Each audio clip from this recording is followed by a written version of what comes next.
আজ আমার ৪৭তম জন্মবার্ষিকী। এই দিনে ১৯২০ সালে পূর্ব বাংলার এক ছোট্ট পল্লীতে জন্মগ্রহণ করি।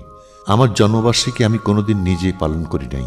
বেশি হলে আমার স্ত্রী এই দিনটাতে আমাকে ছোট্ট একটি উপহার দিয়ে থাকতো। এই দিনটিতে আমি চেষ্টা করতাম বাড়িতে থাকতে। খবরের কাগজে দেখলাম ঢাকা সিটি আওয়ামী লীগ আমার জন্মবার্ষিকী পালন করছে। বোধহয় আমি জেলে বন্দি আছি বলেই। আমি একজন মানুষ, আর আমার আবার জন্মদিন। দেখে হাসলাম।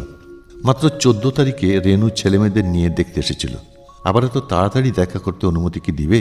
মন বলছিল যদি আমার ছেলেমেয়েরা ও রেনু আসতো ভালোই হতো।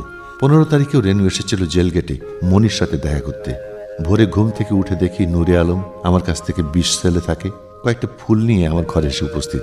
আমাকে বলল, এই আমার উপহার আপনার জন্মদিনে। আমি ধন্যবাদের সাথে গ্রহণ করলাম। তারপর বাবু চিত্তরঞ্জন সুতার একটা রক্ত গোলাপ এবং বাবু সুধাংশু বিমল দত্ত একটি সাদা গোলাপ এবং ডিপিআর বন্দি এমদাদুল্লাহ সাহেব একটা লাল ডালিয়া আমাকে উপহার দিলেন। আমি থাকি দেওয়ানির ওয়ার্ডে, আর এরা থাকেন পুরানা ২০ সেলে। মাঝে মাঝে দেখা হয় আমি যখন বেড়াই, আর তারা হাঁটাচলা করেন স্বাস্থ্য রক্ষা করার জন্যে। খবরের কাগজ পড়া শেষ করতে ৪টা বেজে গেল। ভাবলাম দেখা আসতেও পারে। ২০ সেলে থাকেন সন্তোষবাবু, ফরিদপুরে বাড়ি।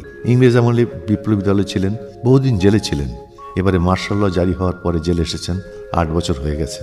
স্বাধীনতা পাওয়ার পরে প্রায় ১৭ বছর জেল কেটেছেন। শুধু আওয়ামী লীগের ক্ষমতার সময় মুক্তি পেয়েছিলেন।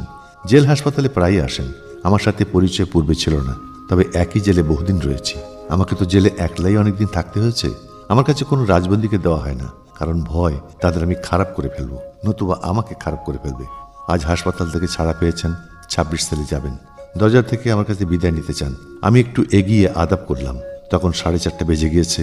বুঝলাম আজ বোধহয় রেনু ও ছেলেমেয়েরা দেখা করার অনুমতি পায় নাই। ৫টাও বেজে গেছে। ঠিক সেই মুহূর্তে জমাদার সাহেব বললেন, চলুন, আপনার বেগম সাহেবা ও ছেলেমেয়েরা এসেছে। তাড়াতাড়ি কাপড় পরে রওনা করলাম জেল গেটের দিকে। ছোট মেয়েটা আর ২.৫ বছরের ছেলে রাসেল ফুলের মালা হাতে করে দাঁড়িয়ে আছে। মালাটা নিয়ে রাসেলকে পরাইয়া দিলাম। সে কিছুতেই পরবে না, আমার গলায় দিয়ে দিল। ওকে নিয়ে আমি ঢুকলাম রুমে। ছেলেমেয়েদের চুমা দিলাম। দেখে সিটি আওয়ামী লীগ একটা বিরাট কেক পাঠাইয়া দিয়েছে। রাসেলকে দিয়েই কাটালাম। আমিও হাত দিলাম। জেল গেটে সকলকে কিছু কিছু দেওয়া হলো। কিছুটা আমার ভাগ্নে মনিকে পাঠাতে বলে দিলাম জেল গেট থেকে। ওর সাথে তো আমার দেখা হবে না, এক জেলে থেকেও। আর একটা কেক পাঠাইয়াছে বদরুন। কেকটার উপরে লিখেছে মুজিব ভাইয়ের জন্মদিনে। বদরুন আমার স্ত্রীর মারফতে পাঠাইয়াছে এই কেকটা। নিজে তো দেখা করতে পারলো না, আর অনুমতিও পাবে না। শুধু মনে মনে বললাম, তোমার স্নেহের দান আমি ধন্যবাদের সাথে গ্রহণ করলাম। জীবনে তোমাকে ভুলতে পারবো না। আমার ছেলেমেয়েরা বদরুনকে ফুফু বলে ডাকে, তাই বাচ্চাদের বললাম, তোমাদের ফুফুকে আমার আদর ও ধন্যবাদ জানাই। ৬টা বেজে গিয়েছে। তাড়াতাড়ি রেনুকে ও ছেলেমেয়েদের বিদায় দিতে হলো।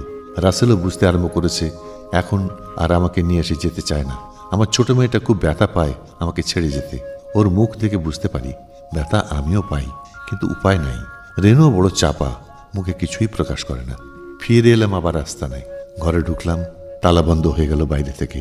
ভোরবেলা খুলবে। জেল গেটে আমার দ্বিতীয় মামলার সওয়াল জবাব হবে। ১০ ঘটিকা হতে বসে আছি প্রস্তুত হয়ে। ১২টার সময় আমাকে জেল গেটের কোর্টে নিতে এসেছে। যেয়ে দেখি জহির সাহেব, রব সাহেব, মাহমুদুল্লাহ সাহেব, আবুল হোসেন, জোহা চৌধুরী প্রমুখ অ্যাডভোকেট সাহেবরা এসে বসে আছেন হাকিমের সামনে। আমার আত্মীয় স্বজন ছাড়াও মোস্তাফা আনোয়ার, চৌধুরী নিজাম, আলী হোসেন ও কর্মীরা এসেছে। ছাত্রলীগের অন্যতম নেতা রেজাও এসেছে। ছাত্রলীগের নির্বাচন নিয়ে খুবই গোলমাল। শুধু অনুরোধ করলাম, তোমরা প্রতিষ্ঠানকে রক্ষা করিও, ছাত্রলীগকে ভেঙে ফেলে দিও না। সকলকে আমার সালাম দিও।